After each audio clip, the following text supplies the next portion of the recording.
দিনহাটার কৃষি মেলা এলাকায় উত্তরবঙ্গ বিশ্ববিদ্যালয়ের এক শিক্ষকের জমি দখলের চেষ্টার অভিযোগ উঠল তৃণমূলের বিরুদ্ধে। মোশাররফ হোসেন নামে ওই শিক্ষকের জমি রয়েছে দিনহাটা গোসানিমারি রাজ্য সড়কের কৃষি মেলা সংলগ্ন রথবাড়ি ঘাট এলাকায়। জানা গিয়েছে ওই শিক্ষক 2016 সালে 6.5 কাঠা জমি কেনেন তার বাড়ি দারিকামারি এলাকায়। পরবর্তীতে সেই জমি তিনি বিক্রি করতে গেলে স্থানীয় তৃণমূল নেতা এমনকি জেলা পরিষদের এক কর্মাধ্যক্ষ প্রথমে কেনার কথা বললেও পরবর্তীতে বাধা প্রদান করেন। জোরপূর্বক সেই জমি দখলের চেষ্টা চলছে বলে অভিযোগ। এমনকি ওই জমিতে ইতিমধ্যে এক ট্রলি মাটি ফেলা হয়েছে বলেও শিক্ষক জানিয়েছেন। ওই শিক্ষক জানিয়েছেন গোটা ঘটনা ইতিমধ্যে তৃণমূলের ঊর্ধ্বতন কর্তৃপক্ষের পাশাপাশি মৌখিকভাবে পুলিশ প্রশাসনকে জানিয়েছে। জোর করে আমার জমি দখলের চেষ্টা চলছে। তৃণমূল নেতৃত্বে অবশ্য বলেন এই ঘটনার সাথে দলের কোনো সম্পর্ক নেই। ওই ব্যক্তি তার জমি বিক্রি করেছেন, তিনি মাটি ফেলছেন। কোচবিহার থেকে সুমন মণ্ডলের রিপোর্ট, বিগ নিউজ বাংলা।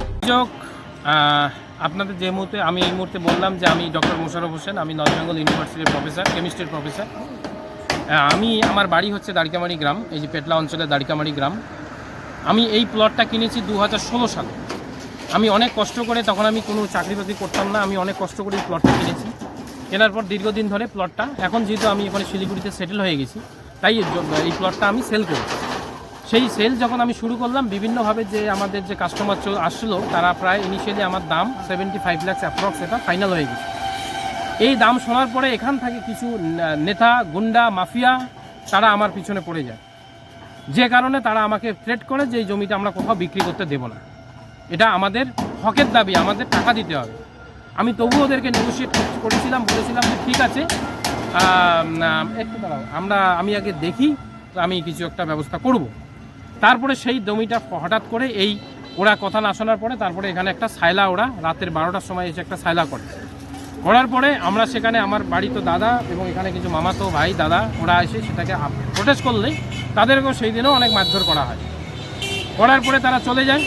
তারপরে আর এক পার্টি আসে, সেইখানে দাম, এই ঝামেলা শোনার কারণে দামটা ফল ডাউন করে 63 লাখে চলে আসে।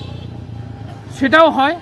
এরা তখন ওপেন থ্রেট করা শুরু করলো যে এই জমি আমরা কাউকে নিতে দেব না, দরকার হলে এই জমি আমরাই নেব, কম দামে নেব, কারণ এরা এই রকম কেস অনেক করেছে।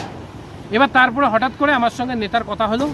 নেতা বললেন, এখানে কৃষিমেলার যে নেতা আছে নূর আলম হোসেন, সে আমার সঙ্গে কথা হলো। সে দায় বললো যে জমিটা আমি নেব, অন্য কাউকে দিবি না। ঠিক আছে, আমি রাজি হলাম যে ভাই ঠিক আছে, তুমি যদি নিতে পারো নাও, আমার কোনো আপত্তি নেই, আমারও একটু দরকার, আমি শিলিগুড়িতে থাকি। তখন ও বললো যে আমি জমিটা 52 লাখ দেবো, আমি তার বেশি দিতে পারবো না। তা আমি বলছিলাম যে ভাই জমিটার অনেক দাম ছিল, তোরাই তো দেখলি, তোদের ছেলে পেলে কয় না, ওগুলো আমারই ছেলে পেলে, আমার কাছে সব রেকর্ডিং আছে। বলছে ওগুলো আমারই ছেলে পেলে, আমি পাঠিয়েছি। তা আমি বললাম তোর ছেলে পেলে যদি হয়, তাহলে তুই আমার বাড়ির পাশের নেতা, তাহলে তুই আমার সঙ্গে এরকম করছিস কেন? তাহলে তুই ব্যাপারটাকে দেখ। বলছে না, ওদের ন্যায্য দাবি ওদেরকে দিতে হবে। আমি তো ন্যায্য দাবি মানে এটা কি মাফিয়া চলছে নাকি, মাফিয়া রাজ? ন্যায্য দাবি মিনস? বলছে না, আমরা ওটা পেয়ে থাকি, ছেলেবেলে ওখানে লোকাল, নালে পার্টি চলবে কীভাবে? আমি বলছিলাম দেখ দিদি, যে আদর্শে আদর্শিত, আমিও নিজে একজন ইউনিভার্সিটি কলেজ, মানে West Bengal college and university professor অ্যাসোসিয়েশনের টপ লেভেলের আমি একজন মেম্বার। আমরাও বিভিন্ন জায়গায় যাই, মিটিং মিছিল অনেক জায়গায় করি। তা আমি বলছিলাম যে দেখ, আমরা কিন্তু এত নিচু লেভেলে নামতে পারি না। তখন ও বললো যে ঠিক আছে, তাহলে আমি একটু টাইম নেই। ঠিক আছে, টাইম নেই। ইন বিটুইন ওরে আরেকটা জ্যাঠাতো ভাই আমার সঙ্গে কথা বলে, সেও ইন্টারেস্ট দেখায়। সে বলে কি আমি 63 লাখ দেবো। সে তারপরে এই ঘটনা শোনার পরে ও যখন নেবে, শুনতে সেই দামটা ওরও কমে 52 লাখে চলে আসলো। ও বলছে আমি 52, প্রথমে বলছে 50, তারপরে বলছে আমি 52-র বেশি দিতে পারবো না, কারণ তোর জমিতে ফ্যাকড়া আছে। কী ফ্যাকড়া? নেতা ছাড়বে না, আমাকে ধরবে। তারপরে ইন বিটুইন আবার আমি নেতাকে বলি, আলমকে বলি যে ভাই তাহলে আমাকে তুই যদি জমিটা নিস, তাহলে আমাকে ক্যাশ দিয়ে দে বা অনলাইন করে দে, আমার তো দরকার। তখন ও বলে আমার কাছে ক্যাশ নেই, আমি এখানে এক মারোয়ারি আছে, আমি তার সঙ্গে কথা বলি। এবার কথা বলার পরে আমি যখন বললাম, তখন ওর কানে গেল যে ওর একটা জ্যাঠাতো ভাই, ওর নাম হচ্ছে ইউনুস মিয়া, সে জমিটা নিতে ইচ্ছুক। তখন আমি বললাম যে ঠিক আছে, তুই যদি নিতে পারছিস না, তাহলে ইউনুসকে দিয়ে দে। তখন বলছে ঠিক আছে, তুই ইউনুসকে দিয়ে দে, আমার কোনো আপত্তি নেই।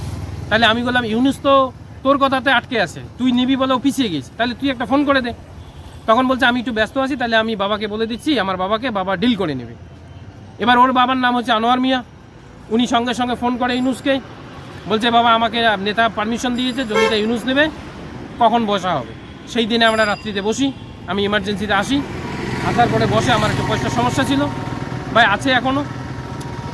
তারপরে ও কী করলো, আমাকে বছর পরে তখন ওরা যে ইউনুস নেবে সে অনেকগুলো কন্ডিশন দিল, সব কন্ডিশন মেনে নিয়ে তখন ওই মামা বলল, মানে নেতার বাবা, ও বলল আমি ওখানে আছি, যারা ছেলেবেলেকে আমি চালাই, তোমাদের ভয়ের কোনো কারণ নেই, আমি দাঁড়াইলে কারো কিছু হয়নি। নেতা আমাকে পারমিশন দিয়েছে, দিয়ে তখন মামা একটা আমার সঙ্গে ডিল করলো যে বাবা তোমরা দুইজন মিলে তাহলে আমাকে কিছু একটা দাও। সেখানে করুণা রায় বলে আরেকজন পার্টির নেতা, সেও ছিল সেদিন, উনিও সাক্ষী হিসেবে ছিলেন। তারপরে উনি আমাদের কাছ থেকে 1 লাখ টাকা ডিমান্ড করেন। সেই ডিমান্ডে আমরা রাজি হইনি, আমরা দুইজন মিলে, জমিদাতা এবং গ্রহিতা দুইজন মিলে আমরা 50,000 দিতে চেয়েছি। তারপরে উনি 75 লাখ দাবি করে, 75,000 সরি। তারপরে আমরা সেটাকে অ্যাগ্রি করি যে ঠিক আছে তাহলে তোমরা দাঁড়িয়ে থেকে কাজটা করিয়ে দেবে। ইন বিটুইন 3 দিন হয়ে গেল, এগ্রিমেন্ট হয়ে গেল, ওনারা 20 লাখ টাকা আমাকে অ্যাডভান্স করেছে, সেই টাকা নিয়ে যে আমি আমার নেসেসারি কাজে লাগিয়েও দিয়েছি। ইন বিটুইন গতকাল আমি সন্ধ্যাবেলা আমার কাছে ফোন যায় যে ছেলেবেলে 75,000-এ মানছে না, ওরা পার কাটাতে 2 লাখ টাকা করে চাচ্ছে। কত? যে 10-12 লাখ টাকা দিতে হবে। তখন আমার সঙ্গে একটু বাদানুবাদ হয় যে এটা কী পেয়েছেন আপনারা, আমি কি এখানে চুরি করছি না ডাকাতি করছি, না আমার জমির কোনো বেইমানি যে আপনারা এই টাকা দাবি করছেন। আমি তো বিজেপি করি না বা অন্য পার্টি করেন না, যেটা করলে বা আপনারা বলতে পারতেন যে তুমি এই পার্টি করো তাই আমরা প্রেশারাইজ করছি। আমি তো এগুলো ঝামেলায় যাই না, আমরা তো পড়াশোনা নিয়ে ব্যস্ত, রিসার্চ নিয়ে ব্যস্ত।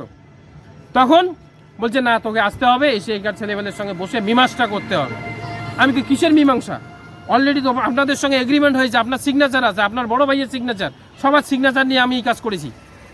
বসার তো কোনো জায়গা নেই। আর আমাদের এখন ফিনান্সিয়াল ইয়ার এন্ডিং চলছে, এখন কত বিল ডকুমেন্ট কত কিছু আমাদের করতে হয়, আমাদের কোনো টাইম নেই। তা বলছে না আসলে হবে না। আমি তাও রিকোয়েস্ট করছি যে ঠিক আছে আমি যদি টাইম পাই আপনাদের কাছে যাব। ইন বিটুইন রাত্রির মধ্যে আমার কাছে ফোন গেল যে আপনার জমি দখল হয়ে গেল। কি হলো? যে ছেলেবেলে একটা গুন্ডা বাহিনী টোটাল, তার আলমের ছোট ভাই রাজু, সে টোটাল টিম নিয়ে এসে এইগুলো সব ভাঙাভাঙি করে টোরে, আমার সাইলা ছিল সব ভেঙে টেঙে দিয়ে তার সাইলা করে দিল। এবং ইন বিটুইন খবর পাওয়ার পরে আমার এই মামাতো ভাই এবং আমার দাদা, এরা ভাস্তা রাস্তাগুলো সবাই আসে, তারা প্রচণ্ড তাদেরকে মারধর করে রাত্রি 12টা-1টার সময়। আমি তাল না পেয়ে বিভিন্ন নেতা, মন্ত্রী, পুলিশ প্রশাসন সব জায়গায় ফোন করেছি। এবার তার হলো কি হলো, তারপরে নেতার সঙ্গে আমার কথা হলো 12টা-1টার সময়। নেতা তখন আমাকে গরম মারছে। আমি বললাম যে ভাই এটা কি হলো ব্যাপারটা, তুই তো না জানার কিছু নেই, তুই সব কিছু ফাইনাল করে দিয়েছিস, তুই ডিল করে দিলি তোর বাবাকে দিয়ে, আর তোর ছোটো ভাই গুন্ডা বাহিনী পাঠালি সেখানে দখল করতে। তখন বলে কি যে না ওদের সঙ্গে তো ডিলটা হয় নাই, ওদের সঙ্গে তো বসা হয়নি। আমি কি কিসের ডিল? কয় না ছেলে বলে তো ছাড়বে না, ওরা টাকা নেবে। তাই বলি কি 10 লাখ টাকা 12 লাখ টাকা, এটা কি মজার মূলক? তখন বলছে না তাহলে ব্যাপারটা আমি দেখছি। আমি ওকে জোরহাত করে রিকোয়েস্ট করছি যে ভাই দেখ, আমরা শিক্ষিত মানুষ, আমরা মারপিটে যাব না, ঝামেলায় যাব না, কোথাও যাব না। তুই আমার বাড়ির পাশের নেতা, তোর উপরে ভরসা করি, বিশ্বাস করি, তুই ব্যাপারটা দেখ। তুই যদি আমাদের কাছে টাকা নেস, এই ব্যাপারটা মানুষের কাছে গেলে এটা বাজে মেসেজ যাবে। তখন ও বললো যে ছেলেবেলেকে ম্যানেজ করার মতো আমার নেই। আমি বললাম তুই ছেলেবেলে না, তুই বললি যে তোরে আন্ডারে কাজ করে, তাহলে তুই আবার কিসের ম্যানেজ করতে পারিস না। গেল তখন আমাকে পাল্টা ফোন করে আমাকে বললো রাত 12:30টার সময়, আমাকে বললো তুই চিন্তা করিস না, আমি কালকে এটাকে শর্ট আউট করে দেবো সন্ধ্যাবেলা। এর মধ্যে রাত 2টার সময় ঘুমিয়ে সকাল উঠলাম, আমি ডিউটিতে গেলাম। হঠাৎ করে 1টার দিকে ফোন চলে গেল যে আপনার জমিতে মাটি ফেলা হচ্ছে। এই যে আপনারা দেখলেন যে মাটি পড়ছে, মাটি ফেলা হচ্ছে। তারা আমার রেজিস্টার্ড, আমার কওলা করা সম্পত্তি, তারা ট্রলি লাগে আমার জমিতে মাটি ফেলছে। তারা এখানে দখল ধরে পার্টি পিস বানাবে, আর কি করবে যেন, দোকান করবে, ফলের দোকান করবে, কত কিছু তাদের প্ল্যানিং। কন্ডিশন কি যে আমাদের এই 10 লাখ বা 12 লাখ আমাদের যা দাবি আছে সেটা না দিলে আমরা এখানে কাজ করতে দেব না। এর মধ্যে কি হলো, আমার এই মামাতো ভাই সে আসলো, ভাস্তারা আসলো, বাড়ির দাদারা আসলো, ওরা 50 জনের টিম নিয়ে আসলো, এদেরকে বেধড়ক মারধর করলো আজকে দুপুরবেলা। আমি অন স্পট ইনস্ট্যান্ট মেসেজ করে দিয়ে অফিসিয়াল ছুটি নিয়ে 2:30টার সময় গাড়ি নিয়ে আমি 2.5 ঘন্টায় শিলিগুড়ি থেকে এখানে আসছি। কত স্পিডে আমি আসছি!